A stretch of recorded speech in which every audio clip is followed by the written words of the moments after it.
여러분, 집안에서 가장 중요한 물건이 무엇이냐고 하면 많은 분들이 금고나 통장을 떠올리실 것입니다. 하지만 풍수의 관점에서 보면 진짜 재물운을 좌우하는 것은 따로 있습니다. 바로 밥솥입니다. 밥솥은 단순히 밥을 짓는 조리기구가 아닙니다. 옛날부터 밥솥은 집안의 불씨를 지키는 것이었고 가족의 생명과 재물을 이어주는 중심이었지요. 옛날 우리 조상님들은 불과 곡식의 조화를 매우 중시했어요. 불은 양의 기운을 상징하고 곡식은 땅의 기운을 담고 있어 이 둘이 만나는 곳이 바로 밥솥이었습니다. 밥솥을 어디에 두느냐, 어떻게 관리하느냐에 따라 집안의 재물운이 완전히 달라진다고 믿었습니다. 현대 전기밥솥 역시 마찬가지입니다. 전기의 에너지는 곧 불의 기운이며 그 안에 담기는 쌀은 땅의 생명력입니다. 이 둘이 조화를 이루는 순간 식복이 생기고, 식복이 생기면 자연스럽게 재물운은 따라오지요. 하지만 많은 분들이 밥솥을 아무 곳에나 두십니다. 심지어 운이 새어나가는 자리에 그냥 방치하는 경우도 많습니다. 밥솥의 위치 하나가 금전운을 막고 가족의 건강과 복福까지 흐트러뜨릴 수 있다는 사실을 모르시는 것이죠. 오늘은 밥솥이 재물운에 주는 영향은 물론 절대 두면 안 되는 장소, 그리고 금전운을 부르는 올바른 관리법까지 모두 전해드리겠습니다. 듣기 전 구독과 좋아요, 알림 설정은 큰 힘이 됩니다. 옛날 우리 조상님들의 집에는 가마솥이 있었습니다. 이때 가마솥은 단순한 조리도구가 아니라 가족의 중심이었지요. 아침이면 그 솥에서 밥을 짓고 저녁이면 국을 끓였습니다. 불씨가 꺼지지 않도록 늘 관리했고 솥뚜껑을 함부로 열지 않았습니다. 왜냐하면 그 안에는 가족의 생명이 담겨 있다고 생각했기 때문입니다. 흥미로운 점은 밥을 다 지은 후의 행동입니다. 조상님들은 반드시 뚜껑을 닫았습니다. 김이 빠져나가면 복도 함께 새어나간다고 여겼지요. 그래서 밥솥 뚜껑은 항상 닫아두고 아이들에게도 함부로 열지 말라고 가르쳤습니다.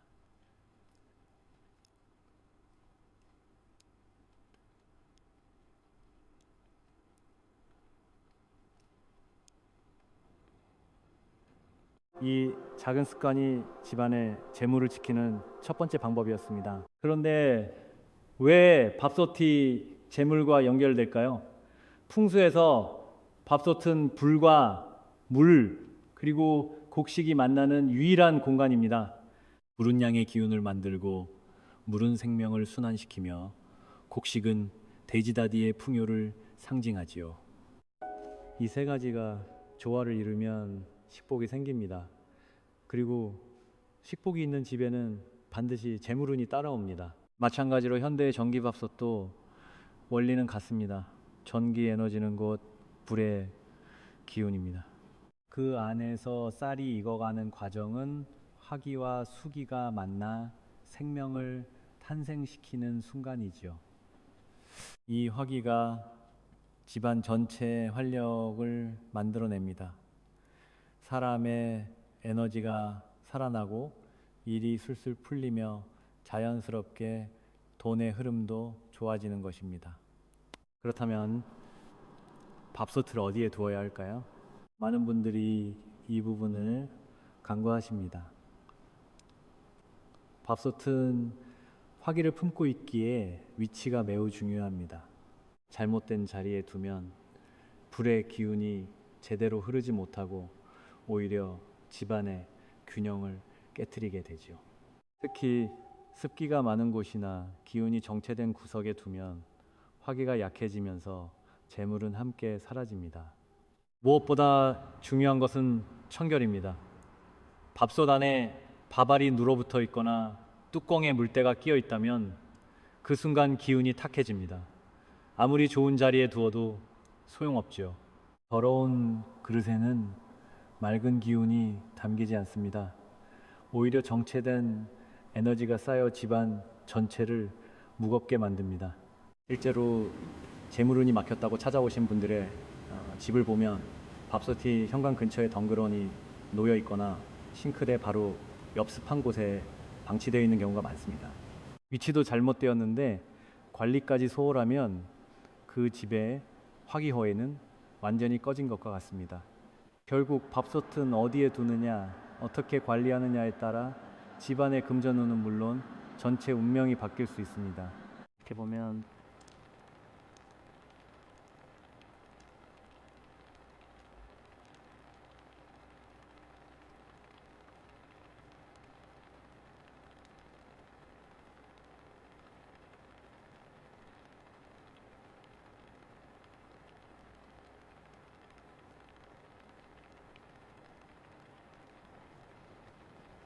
부잣집일수록 밥솥의 위치와 상태를 세심하게 관리하는 이유가 바로 여기에 있습니다. 특히 이제 2026년 7월 21일이 되면서 이사를 많이들 하실 텐데요. 이사할 때 가장 먼저 드려야 하는 물건이 무엇인지 아시나요? 맞습니다. 바로 밥솥입니다. 옛날부터 새 집에 들어갈 때는 밥솥을 제일 먼저 드렸습니다. 그것도 그냥 빈 밥솥이 아니라 쌀을 가득 담아서 말이지요. 이 풍습에는 깊은 의미가 담겨 있는데요. 밥솥은 불과 생명, 재물의 근원으로 여겨지지요. 새로운 보금자리에 밥솥을 드리는 행위는 이제 이곳에서 돈이 끊이지 않고 들어온다는 의미였습니다. 그리고 그 안에 쌀을 채워 놓는 것은 금전운이 가득 차오르기를 바라는 염원이었습니다. 쌀 한 톨 한 톨은 돈의 씨앗이기 때문입니다. 어르신들 역시 밥솥이 없는 집은 재물이 머물지 않는다고 말씀하시지요. 아무리 큰 집이라도 밥솥이 제대로 자리 잡지 않으면 그 집은 금전 흐름이 원활하게 돌지 않는 텅 빈 공간일 수 있습니다. 반대로 밥솥이 제대로 자리 잡으면 그곳부터 재물운이 흐르기 시작합니다. 그래서 이삿날은 매우 신중하게 골랐습니다. 손 없는 날을 택해 이사를 했는데 이는 잡기나 부정한 기운이 금전운을 막지 못하도록 하기 위함이었죠. 그리고 이날 밥솥을 가장 먼저 드리고 그 밥솥으로 첫밥을 지어 온 가족이 함께 먹었습니다. 이것이 바로 새 집에서 재물의 흐름을 여는 의식이었고 가족 모두가 풍요를 나누는 첫 번째 순간이었습니다. 더 재밌는 것은 밥솥과 함께 드리는 물건들인데요. 바로 소금과 파티입니다. 요즘에도 운의 정화를 위해 많은 분들이 사용하시지요. 소금은 나쁜 기운을 정화하고 파트 내군을 막아 재물이 새지 않도록 지켜줍니다. 밥솥에 쌀을 담고 그 위에 소금 한 줌과 팥 한 줌을 올렸고 이를 그릇에 나누어 집 구석구석에 잠시 두었습니다. 이렇게 하면 집 전체가 정화되고 금전의 기운이 흩어지지 않고 한 곳에 모인다고 여겼던 것입니다. 지금도 이 풍습은 여전히 유효합니다. 새 아파트로 이사할 때 밥솥을 먼저 드리고 그날 저녁 그 밥솥으로 밥을 지어 먹는 분들이 많습니다. 형식은 간소화되었지만 그 의미는 여전히 살아있죠. 새로운 공간에 재물의 씨앗을 심고 가족의 금전운이 꽃 피우기를 기원하는 마음은 시대가 바뀌어도 변하지 않는 것입니다. 무엇보다 이 풍습의 핵심은 돈의 뿌리를 내리는 것입니다. 밥솥이 자리 잡으면 재물도 자리를 잡습니다. 반대로 밥솥이 이상한 장소에 있다면 금전 흐름이 잘 흐르기 어렵겠죠. 밥을 지으려는 불씨가 꺼지지 않으면 돈의 흐름도 끊기지 않습니다. 그래서 부잣집일수록 이사할 때 밥솥을 소중히 다룹니다. 내 것을 버리지 않고 새 집으로 함께 가져가거나 아예 새 밥솥을 준비의 쌀과 함께 첫 번째로 드리는 것입니다. 이사는 단순히 집을 옮기는 일이 아닙니다. 새로운 금전운의 흐름을 시작하는 순간이지요. 밥솥 위치 하나가 집안의 금전운을 좌우합니다. 아무리 좋은 밥솥이라도 잘못된 자리에 두면 재물이 들어오기도 전에 빠져나가 버리죠. 풍수에서는 공간마다 흐르는 기운이 다릅니다. 밥솥은 화기를 품고 있기에 그 자리를 신중하게 골라야 합니다. 그렇다면 밥솥을 두면 안 되는 장소는 어딜까요? 먼저 현관 입구 근처는 절대 피해야 합니다. 현관은 외부의 기운이 들어오고 나가는 문입니다. 이곳에 밥솥을 방치하게 되면은 재물운이 집 안으로 들어오지 못하고 문 앞에서 그대로 흩어져 버립니다. 특히 둘 자리가 없다고 해서 신발장이나 현관문 바로 옆에 아무렇게나 두는 것은 최악의 자리입니다.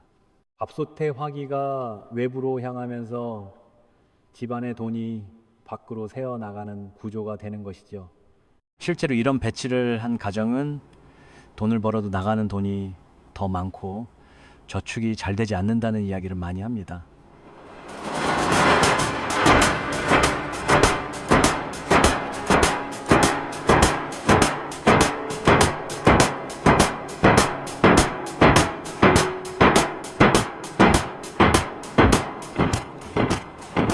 화구 옆이나 전자레인지 옆도 위험합니다. 같은 불의 기운끼리 너무 가까이 있으면 화기가 과열되어 균형이 깨집니다. 풍수에서는 이것을 화기가 충돌했다고 하는데요. 불길이 부딪히면 집안 분위기가 날카로워지고 가족 간 다툼이 잦아지며 감정 소모가 커집니다. 감정이 불안정해지면 판단력이 흐려지고 결국 잘못된 투자나 불필요한 지출로 이어지지요. 재물은 마음이 안정될 때 흘러오는 법입니다. 싱크대처럼 습기 많은 곳도 반드시 피해야 합니다. 물과 불은 상극입니다. 밥솥에 화기가 습한 곳에 놓이면 그 기운이 약해지고 집안의 양기 자체가 떨어집니다. 양기가 부족하면 사람이 무기력해지고 일할 의욕이 사라지며 기회를 놓치게 되지요. 특히 싱크대 바로 옆은 물의 기운이 가장 강한 곳이라 밥솥을 두면 재물이 물과 함께 흘러내려 버립니다. 씻고 헹궈버리는 공간 옆에 재물의 상징을 두는 것은 스스로 돈을 버리겠다는 행위나 다름없지요. 비슷하게 화장실 근처 역시 조심해야 합니다. 화장실은 배출과 정화의 공간으로 기운이 아래로 빠져나가는 구조입니다. 이곳 근처에 밥솥을 두면 재물이 정화되기 전에 변기를 통해 그대로 흘러내려 버립니다. 물을 내릴 때마다 돈도 함께 내려가는 셈이지요. 또한 화장실은 음의 기운과 습기가 가득한 곳이라 밥솥의 양기, 즉 재물운의 기운도 약하게 만듭니다. 사용하지 않는 밥솥을 침실이나 거실 한가운데 아무렇게나 방치하는 것도 좋지 않습니다. 침실은 음기가 머무는 휴식의 공간입니다. 이곳에 밥솥을 두면 음양의 균형이 깨져 수면의 질이 떨어지고 몸에 피로가 쌓입니다. 피곤한 사람은 돈을 벌 기운이 없죠.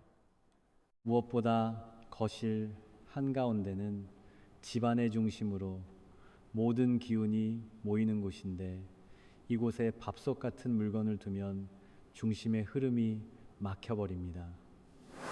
대화가 줄어들고 가족 간의 소통이 어려워지며 자연스럽게 집안 분위기가 침체되지요.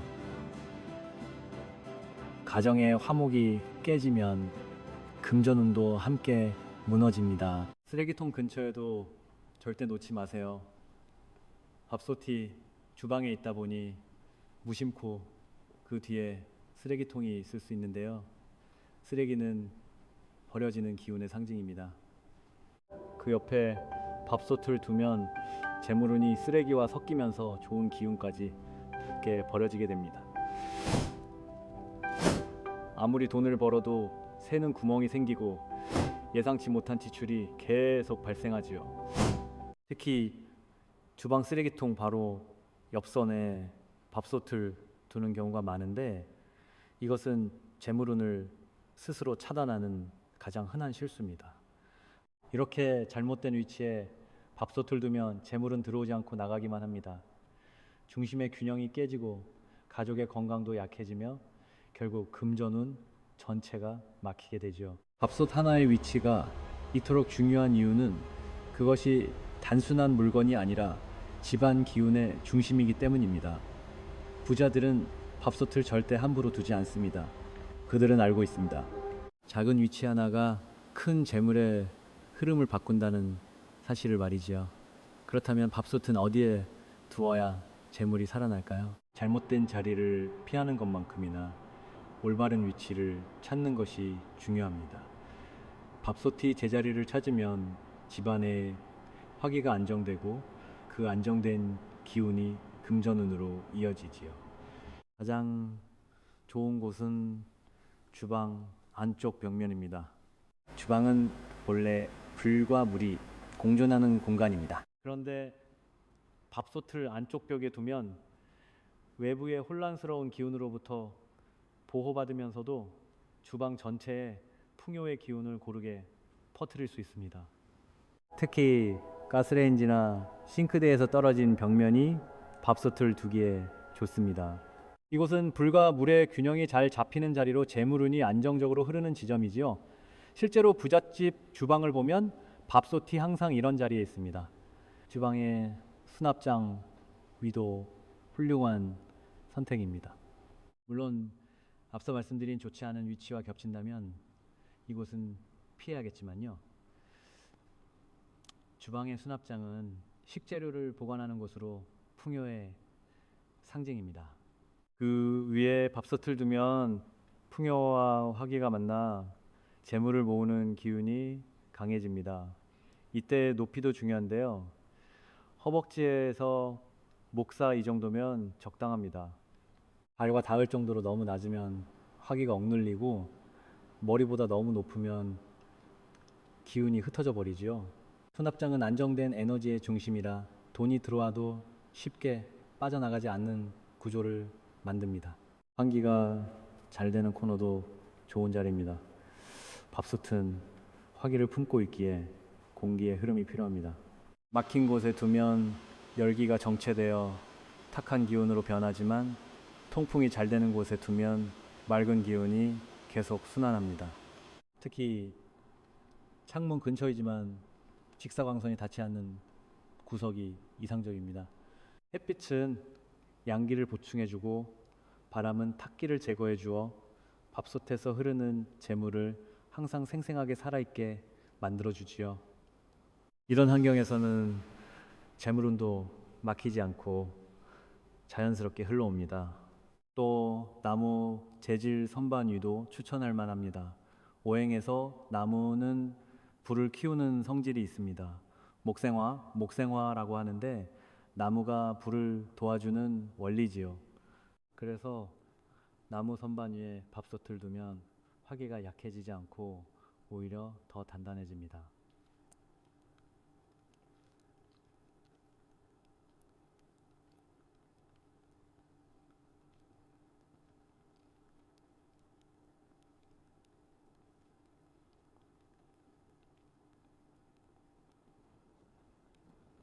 이런 배치는 재물의 기운을 키우는 역할을 합니다. 돈이 조금씩 모이고 저축이 잘 되는 흐름을 만들어줍니다. 무엇보다 밥솥이 흔들리거나 기울어진 곳에 있으면 재물운은 불안정해집니다. 평평하고 단단한 곳, 자주 건드리지 않아도 되는 곳, 그러면서도 사용하기 편한 곳이 최선의 자리입니다. 결국 좋은 위치란 화기가 안정되고 외부의 나쁜 기운으로부터 보호받으며 집안의 기운 흐름과 조화를 이루는 것이지요. 밥솥이 편안하게 자리 잡으면 그 집안의 재물도 편안하게 흘러옵니다. 부자들은 밥솥의 자리를 찾을 때 시간을 들입니다. 여러 곳을 시도해보고 집안 분위기가 어떻게 바뀌는지 관찰하죠. 그들은 알고 있습니다. 밥솥 하나의 위치가 가족의 운명을 바꿀 수 있다는 사실을 말입니다. 그런데 여러분, 밥솥에도 수명이 있습니다. 아무리 좋은 자리에 두어도 낮고 지친 밥솥은 재물을 불러오지 못합니다. 풍수에서는 이것을 기운이 새는 그릇이라 부르지요. 오래된 밥솥을 계속 쓰면 돈도 함께 낡아집니다. 밥솥을 5년 이상 사용했다면 이제 슬슬 교체를 고려해야 합니다. 내부 코팅이 벗겨지거나 얼룩이 지워지지 않는다면 이미 그 밥솥의 좋은 기운도 함께 약해진 것입니다. 밥맛도 예전 같지 않고 밥이 자주 눌어붙는다면 그것은 밥솥이 보내는 신호입니다. 이런 상태로 계속 사용하면 집안의 기운도 정체되고 재물의 흐름 역시 막히게 되죠. 무엇보다 중요한 것은 청결입니다. 밥을 지은 후에는 반드시 내부를 깨끗이 씻어야 합니다. 밥알이 하나라도 남아있으면 그것이 썩으면서 탁기를 만듭니다. 특히 뚜껑 안쪽에 고무 패킹과 증기 구멍은 물때와 곰팡이가 끼기 쉬운 곳입니다. 이곳을 소홀히 하면 아무리 밥을 깨끗이 지어도 그 밥에서 생기가 느껴지지 않습니다. 일주일에 한 번은 밥솥을 완전히 분해해서 청소하는 것이 좋습니다. 뚜껑을 떼어내고 고무 패킹을 빼서 따로 씻고 증기구멍도 솔로 닦아내야 합니다. 외부도 젖은 행주로 닦고 물기는 바로 제거해야죠. 이렇게 관리하면 밥솥이 풍수 물건으로서 금전운의 기운을 항상 맑게 유지할 수 있습니다. 그런데 이때 절대해서는 안 되는 것이 있습니다. 밥솥 뒤에 다른 물건을 올려놓는 행위입니다. 조미료통이나 행주, 심지어 쌀통까지 올려놓는 분들이 계신데요. 이것은 화기를 눌러 막는 행동입니다. 밥솥은 늘 자유롭게 숨 쉬어야 합니다. 뭔가에 물리면 그 기운이 제대로 발산되지 못하고 집안의 재물도 함께 억눌리게 되죠. 고장난 밥솥을 처리할 때도 예의가 필요합니다. 그냥 버리지 말고 감사의 마음을 담아 보내야 하지요. 그동안 우리 가족밥 지어줘서 고마웠어라고 말하거나 깨끗이 닦은 후 천으로 한번 감싸서 버리면 좋습니다. 조상들은 오래 쓴 솥일 때 소금물로 한번 닦고 절에 가져가거나 땅에 묻기도 하셨습니다. 그만큼 밥솥을 소중히 여긴 것이지요. 그리고 새 밥솥을 드릴 때는 쌀을 먼저 씻어 담고 첫 밥을 지어 가족이 함께 먹는 것이 좋습니다. 이것이 새로운 기운을 맞이하는 의식입니다. 처음으로 밥을 지을 때는 마음을 밝게 하고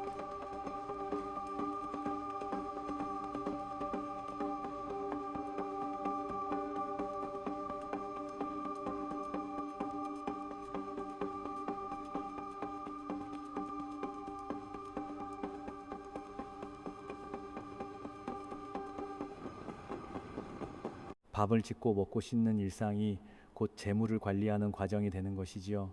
밥솥을 정성껏 다루는 집은 돈도 정성껏 모이고 복도 오래 머뭅니다. 부자들의 주방을 보면 밥솥이 항상 반짝입니다. 그것은 단순히 깨끗함을 넘어 재물을 대하는 그들의 태도가 담긴 것입니다. 밥솥은 단순한 조리기구가 아닙니다. 그리고 집안의 불씨이자 재물운의 중심입니다. 어디에 두느냐, 어떻게 관리하느냐에 따라 나 자신은 물론 우리 가족 집안의 금전운이 완전히 달라지지요.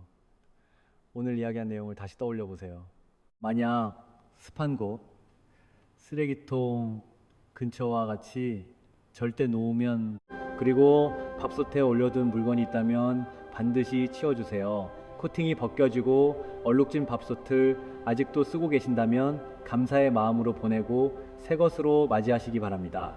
실천은 지금 이 순간부터 시작됩니다. 오늘 저녁부터는 밥을 짓고 나서 밥솥을 깨끗이 닦아보세요. 뚜껑 안쪽까지 정성껏 손질하고 제자리에 가지런히 놓아보세요. 그 작은 실천이 재물을 여는 첫걸음입니다.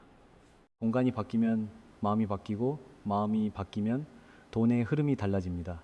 밥솥 하나로 집안의 화기가 살아나고 그 화기가 가족의 건강과 재물 그리고 복을 불러옵니다. 여러분이 오늘 이 영상을 보게 된 것은 우연이 아닙니다. 이미 금전운이 열리기 시작한 신호이지요.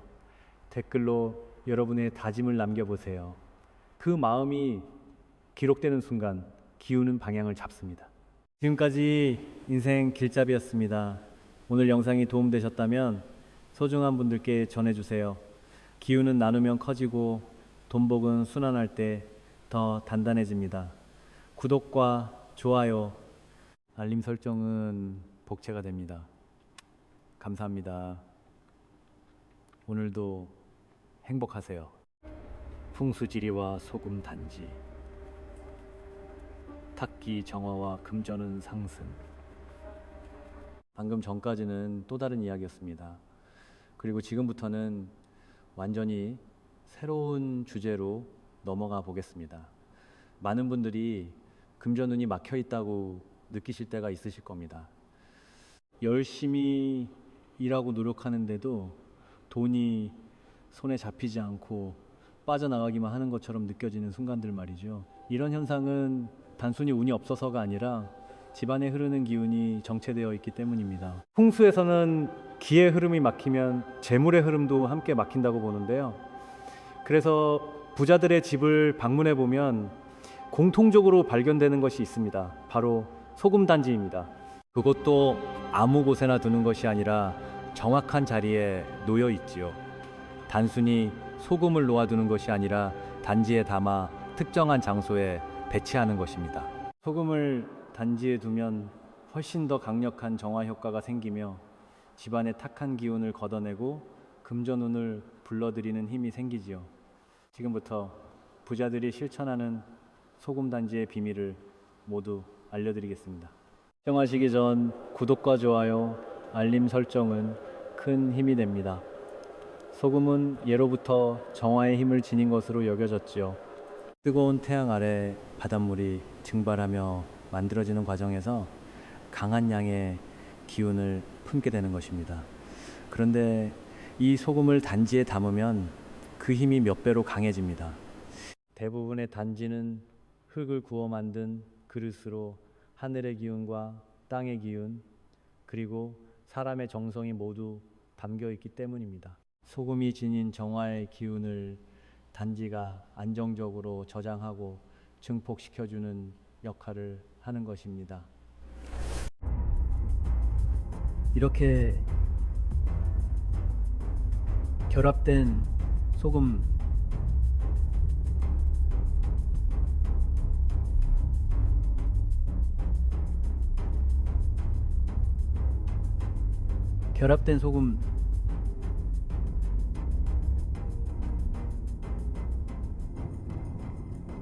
탁기가 제거되면 자연스럽게 금전의 흐름이 회복되고 재물운이 상승하게 되는 것이지요.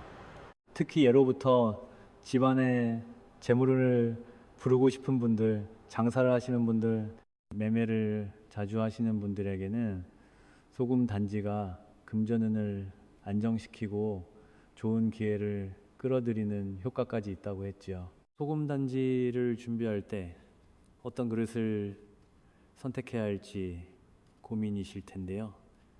결론부터 말씀드리면 도자기 단지가 가장 좋습니다.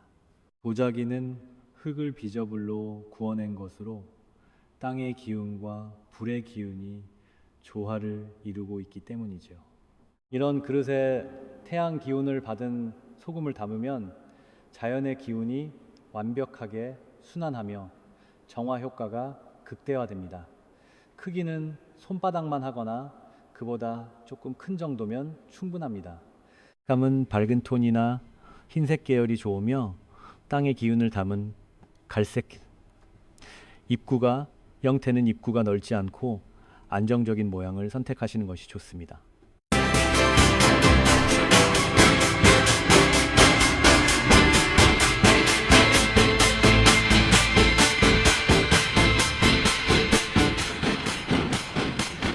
비싼 그릇일 필요는 전혀 없습니다. 본인이 보기에 깨끗하고 안정적이며 마음이 편안해지는 그릇이라면 그것으로 충분합니다. 기운의 궁합이 가격보다 훨씬 중요하기 때문이지요. 그렇다면 아무 소금이나 담아도 될까요? 소금 단지에 담을 소금을 고를 때는 천일염을 사용하시는 것이 가장 좋습니다. 천일염은 바닷물을 넓은 염전에 가두고 태양의 열기로 오랜 시간 증발시켜 만든 소금으로 자연의 정기가 가득 담겨 있습니다. 인공적으로 가공된 소금보다 순수한 양의 기운을 간직하고 있기 때문에 정화 효과가 뛰어난 것이죠. 만약 천일염을 구하기 어렵다면 핑크솔트나 히말라야, 소금 같은 천연 소금을 사용하셔도 괜찮습니다. 이런 소금들도 자연에서 채취한 것이기 때문에 땅의 기운을 품고 있어 풍수적으로 나쁘지 않습니다. 다만 정제염이나 맛소금처럼 화학적으로 처리된 소금은 피하시는 것이 좋습니다. 자연의 기운이 약하거나 거의 없기 때문에 정화 효과를 기대하기 어렵기 때문이지요. 소금의 품질은 단지 안에 담긴 기운의 세기를 결정합니다. 재물운을 상징하는 소금이 이만큼 좋은 품질의 소금을 선택하시는 것이 집안의 금전 흐름에도 도움이 됩니다. 이제 소금 단지를 준비했다면 가장 중요한 것은 어디에 두느냐입니다. 같은 소금 단지라도 놓는 위치에 따라 효과가 완전히 달라지기 때문이지요. 먼저 현관은 집안으로 들어오는 모든 기운이 가장 먼저 지나가는 관문입니다. 좋은 기운도 나쁜 기운도 현관을 통해 들어오기 때문에 이곳에 소금 단지를 두면 집안으로 들어오는 탁한 기운을 가장 먼저 걸러낼 수 있습니다.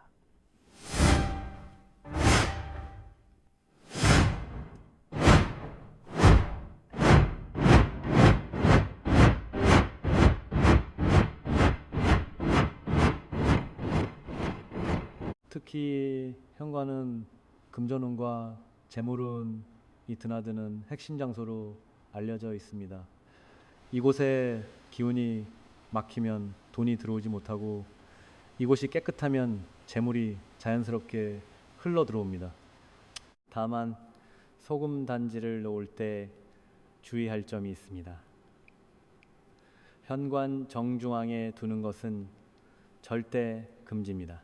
중앙은 기운이 흐르는 통로이기 때문에 이곳을 막으면 오히려 흐름이 정체되기 때문이지요. 신발장 속 구석이나 현관 쪽 구석에 눈에 띄지 않게 두는 것이 가장 좋습니다. 가족들의 동선에 방해가 되지 않으면서도 들어오는 기운을 조용히 걸러주는 자리에 배치하시면 됩니다. 현관 다음으로 중요한 장소가 바로 주방입니다. 주방은 물과 불이 함께 존재하는 특별한 공간으로 생명을 살리는 음식이 만들어지는 곳이지요. 풍수에서 주방은 가정의 번영 에너지가 모이는 중심지로 여겨집니다. 물이 잘 흐르고 불이 안정적으로 타오르면 집안의 재물운이 상승하고 가족의 건강도 좋아진다고 알려져 있습니다. 그런데 주방 싱크대에 물이 고이거나 배수구가 막히면 재물의 흐름도 함께 막히게 됩니다. 돈이 들어와도 빠져나가거나 재정적으로 어려움을 겪게 되는 것이지요. 이런 주방에 소금 단지를 두면 물과 불의 기운을 조화롭게 만들고 탁한 기운을 정화하여 재물을 끌어올릴 수 있습니다. 하지만 주방은 불을 사용하고 칼을 다루는 위험한 공간이기도 합니다. 그래서 소금 단지를 눈에 너무 잘 띄는 곳에 두거나 물기와 직접 맞닿는 공간에 두면 실생활에서 방해가 될 수 있습니다. 그러니 찬장 안쪽이나 서랍 깊숙한 곳에 보관하시는 것을 추천해 드립니다. 주방과 함께 물을 다루는 또 다른 중요한 공간이 바로 화장실입니다. 화장실은 집안에서 나쁜 기운이 가장 쉽게 쌓이는 장소로 알려져 있습니다.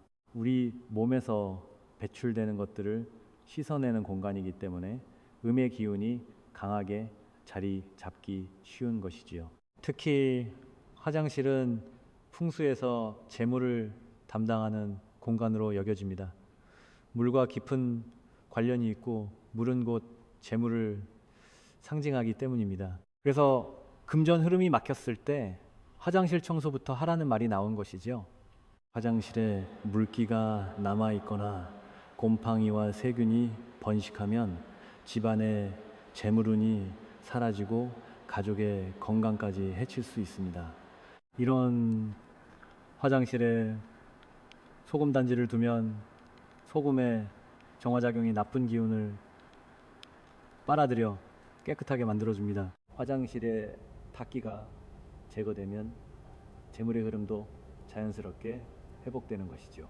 다만 화장실은 습기가 많은 공간이기 때문에 소금 단지를 물과 직접 닿지 않는 수납함 내부에 두시는 것이 좋습니다. 그리고 다른 곳보다 자주 점검하여 소금이 눅눅해지거나 변질되지 않았는지 확인해 주셔야 합니다. 이것이 바로 정성이죠. 화장실 외에도 집안에는 외부와 맞닿아 있는 공간들이 있습니다. 베란다나 발코니는 실내와 외부를 연결하는 경계 공간으로 외부 기운이 집 안으로 들어오기 전 마지막으로 거치는 장소입니다. 이곳에 소금 단지를 두면 밖에서 들어오는 잡기운을 미리 차단할 수 있습니다. 특히 베란다는 햇빛과 바람이 자연스럽게 드나들기 때문에 소금의 정화 효과가 자연의 기운과 만나 더욱 강해지는 특징이 있습니다.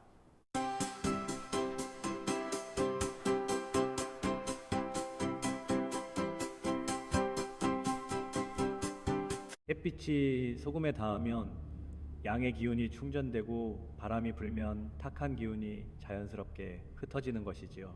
다만 베란다에 소금 단지를 둘 때는 몇 가지 주의할 점이 있습니다. 직사광선이 너무 강하게 닿는 것은 피해야 합니다. 소금이 햇빛에 오래 노출되면 굳거나 변질될 수 있기 때문입니다.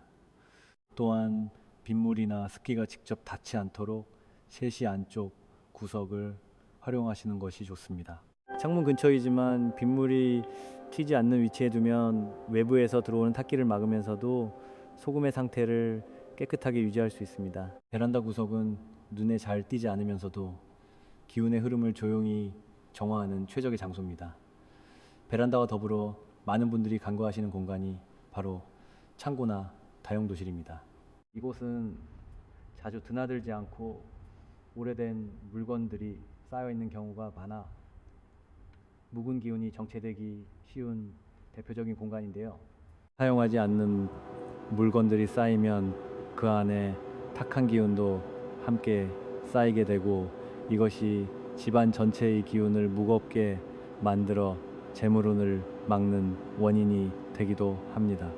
이런 창고나 다용도실에 소금 단지를 하나 두면 오래된 탁기를 제거하고 공간의 기운을 맑게 정화할 수 있습니다. 소금 단지가 묵은 기운을 흡수하면 자연스럽게 재물운도 상승하게 되는 것입니다. 특히 집의 남서쪽에 창고가 있다면 효과가 더욱 좋습니다.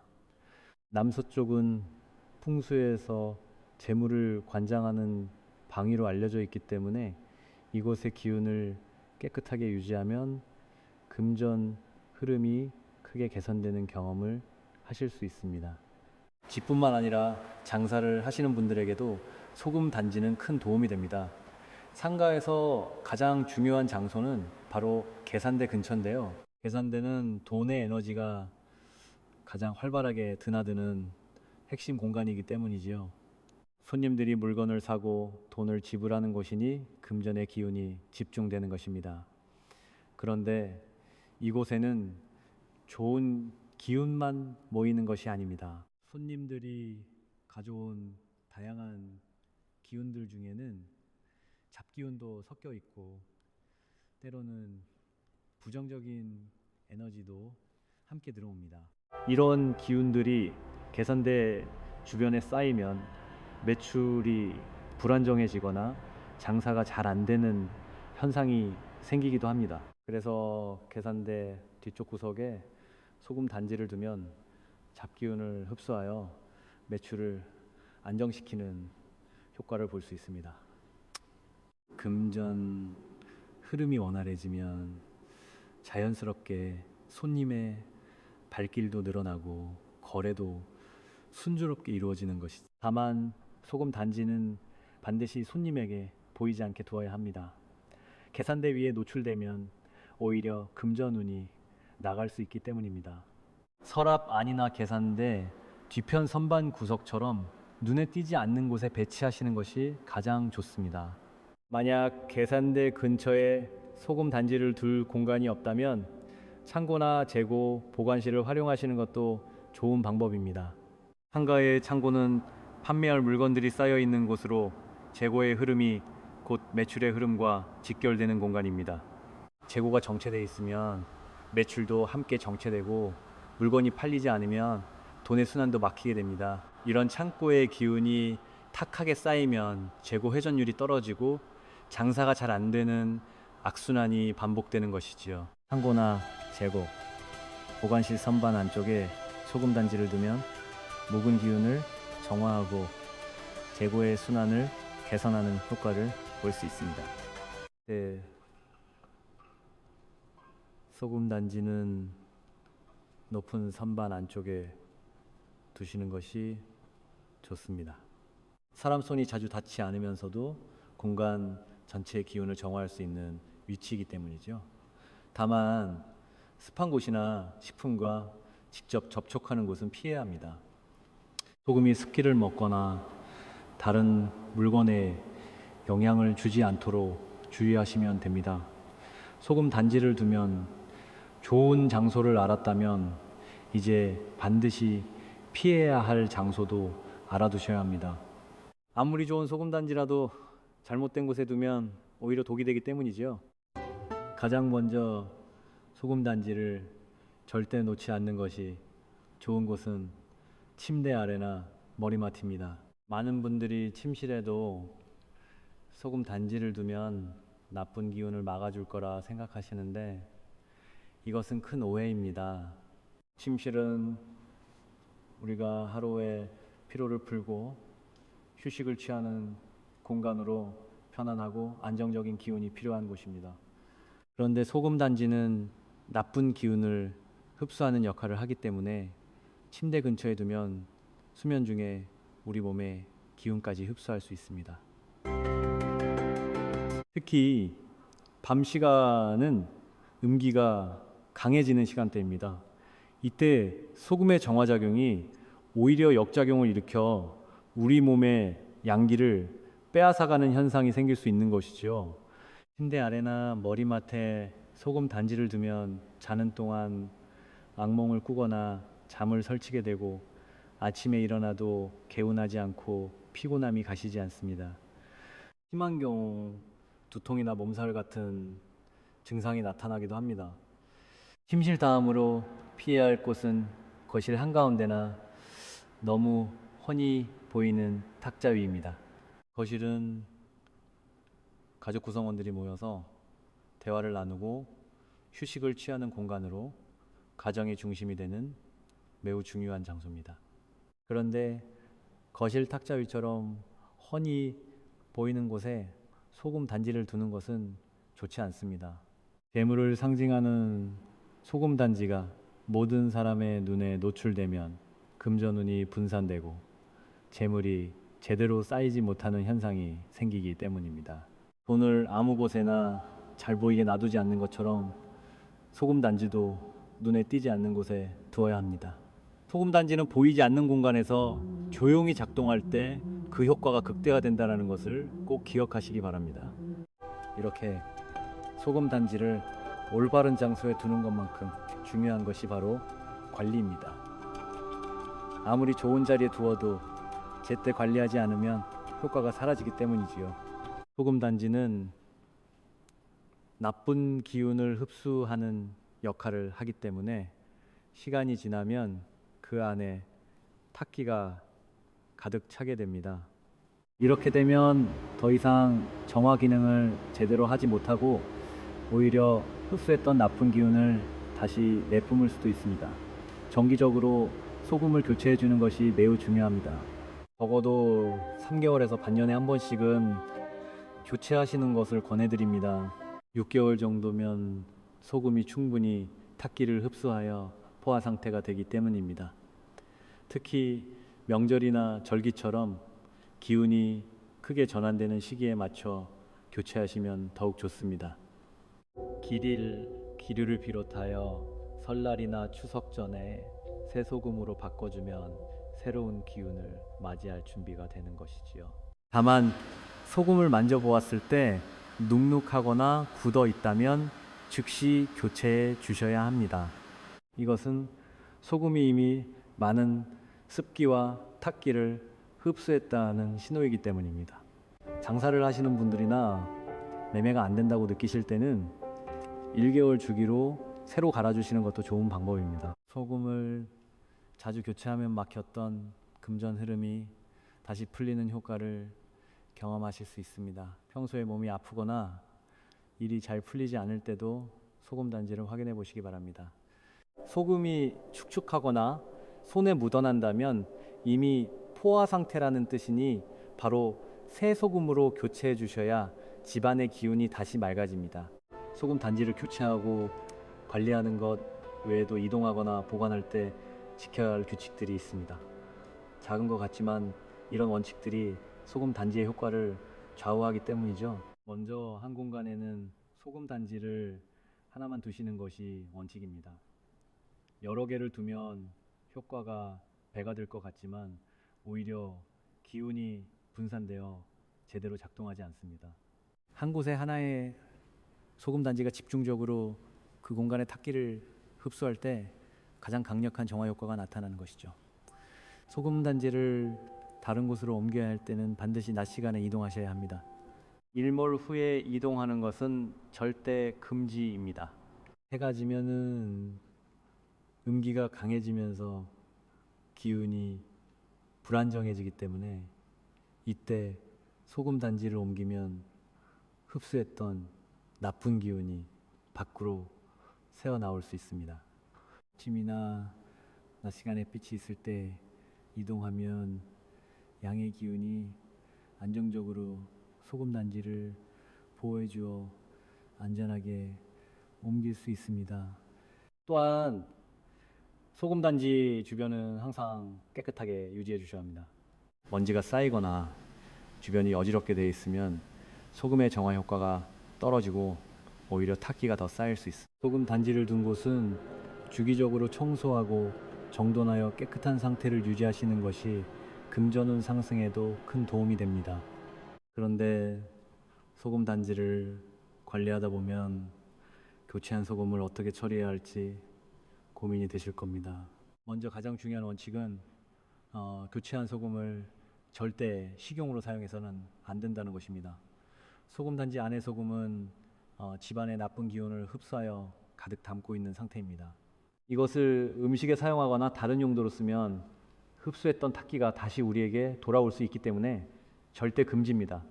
그렇다면 어떻게 처리해야 할까요? 가장 좋은 방법은 화장실 청소에 활용하는 것입니다. 교체한 소금을 물과 함께 섞어 화장실 바닥을 닦으면 청소도 하면서 소금도 처리하는 일석이조의 효과를 얻을 수 있습니다. 소금이 바닥의 더러운 기운까지 함께 씻어내주는 것이지요. 또 다른 방법은 변기에 소금을 뿌린 후 솔로 문질러 청소하고 물을 내려보내는 것입니다. 이렇게 하면 소금에 담겨 있던 나쁜 기운이 물과 함께 멀리 흘러가며 집 밖으로 완전히 빠져나가게 됩니다. 버릴 때도 의미를 담아 처리하면 마음까지 깨끗해지는 느낌을 받으실 수 있습니다. 집안의 기운이 바뀌면 재물운과 대운도 함께 바뀝니다. 이것은 풍수에서 가장 중요하게 여기는 원리이죠. 우리가 사는 공간에 탁한 기운이 쌓여 있으면 아무리 노력해도 돈이 들어오지 않고 일이 풀리지 않습니다. 반대로 공간이 깨끗하게 정화되면 금전의 흐름이 자연스럽게 회복되고 좋은 기회들이 찾아오기 시작합니다. 소금 단지는 바로 이 과정을 도와주는 강력한 도구입니다. 현관에 둔 소금 단지가 나쁜 기운을 막아주고 주방에 둔 소금 단지가 재물의 기운을 안정시키며 화장실에 둔 소금 단지가 금전 흐름을 회복시키는 것이지요. 소금 단지를 올바르게 배치하고 꾸준히 관리하다 보면 서서히 변화를 느끼실 수 있습니다. 막혔던 일들이 풀리기 시작하고 예상치 못한 곳에서 돈이 들어오며 사업이나 장사가 안정되는 경험을 하게 됩니다. 이런 것들이 모두 소금 단지가 나타내는 행운의 징조입니다. 소금 단지 하나에 소금을 담아 조용히 구석에 두는 것만으로도 집안의 기운은 크게 달라질 수 있습니다. 중요한 것은 믿음을 가지고 꾸준히 실천하는 것입니다. 오늘 알려드린 방법대로 소금 단지를 준비하시고